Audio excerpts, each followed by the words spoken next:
the manager, in fact, I should really say handler or even master of Deontay Wilder, Shelly Finkel, has completely dismissed the idea of his fighter facing Derek Chisora after Chisora called for the fight following his recent win over Kubrat Pulev. So to quote Shelly Finkel here, as we can see, he said, Derek Chisora, he just edged the split decision over Kubrat Pulev.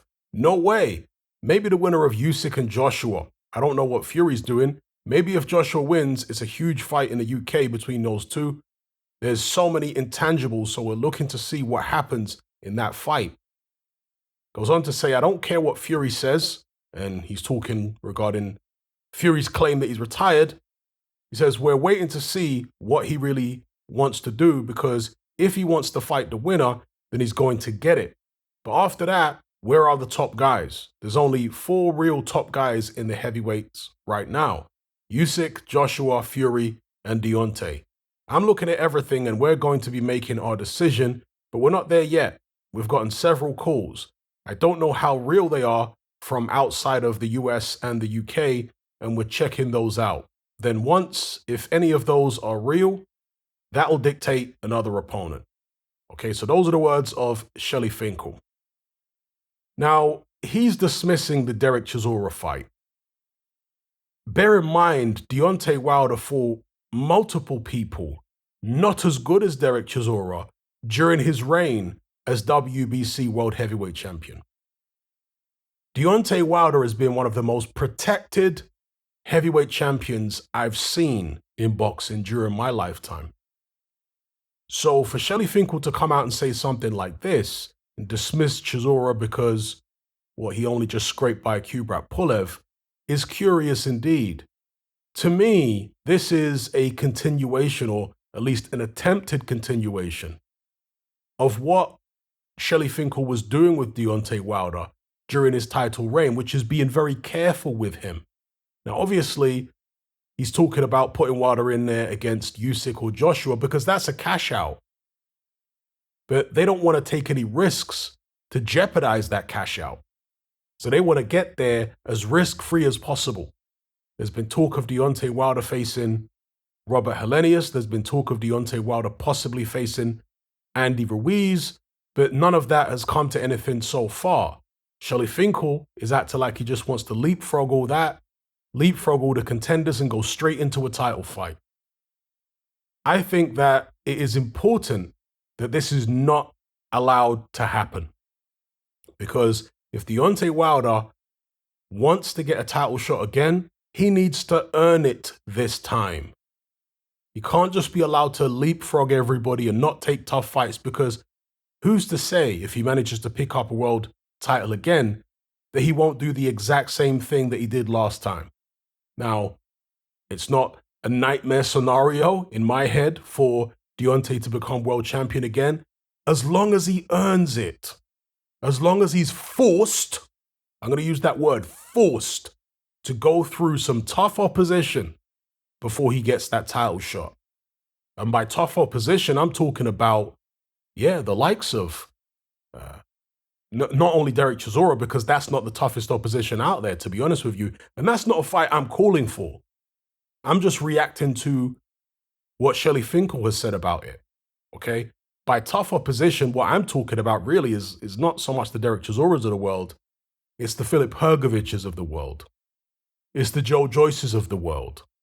Do you know what I mean? These are the kind of fighters that I want to see Deontay Wilder have to go through before getting a title shot again. And I want to say he's got to go through at least 2 of them in an ideal scenario in my head before getting a title shot. He has to earn it this time, because last time, holding that WBC belt hostage, fighting poor opposition other than Tyson Fury, and he only took the Tyson Fury fight, in Fury's opinion, and I agree with this particular opinion, because he thought Fury was done. That's what Fury feels about Wilder. That's what I feel about Wilder and his team. He took the Fury fight because he thought Fury was done. And then once that first fight happened, it was a draw on the scorecards.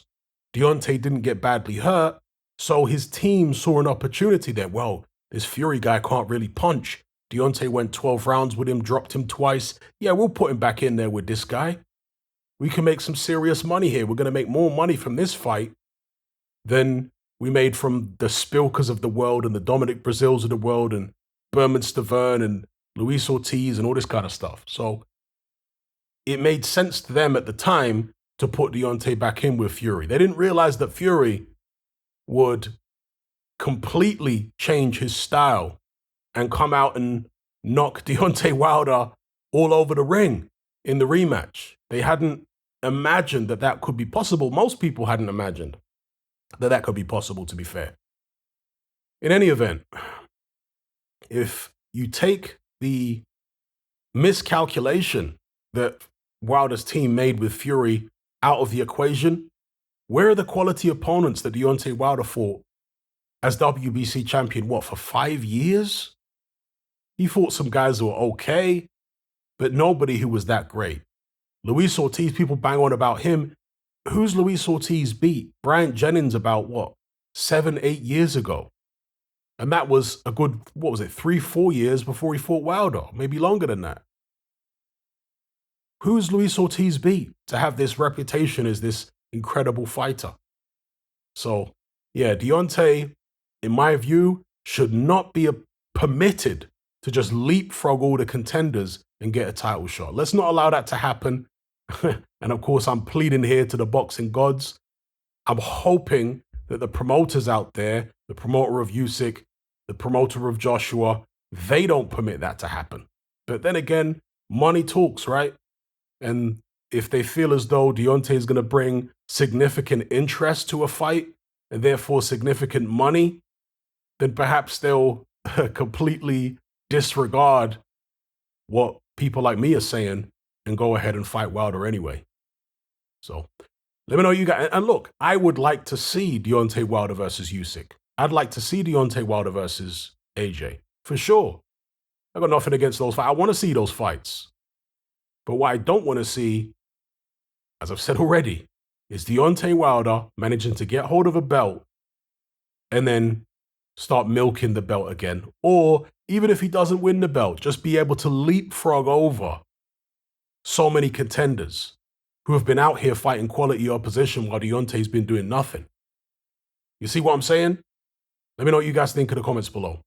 If you're tired of the biased narratives and mass censorship on mainstream platforms, and you want to be part of a community of critical thinkers who love free speech just as much as you do, then come and join me on Patreon and access my weekly no-holds-barred, censorship-free podcast where we lift the lid on a wide variety of controversial topics. It's not mainstream friendly, it's not politically correct, but that's the whole point.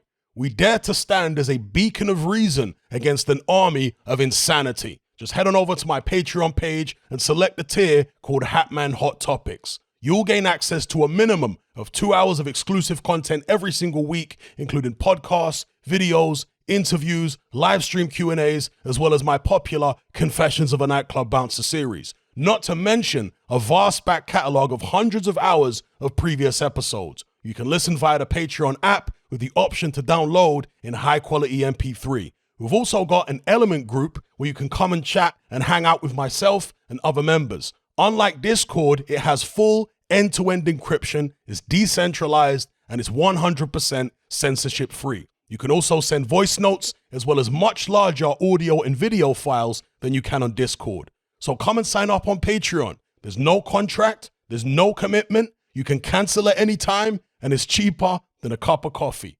So I'll see you over there. I'm out.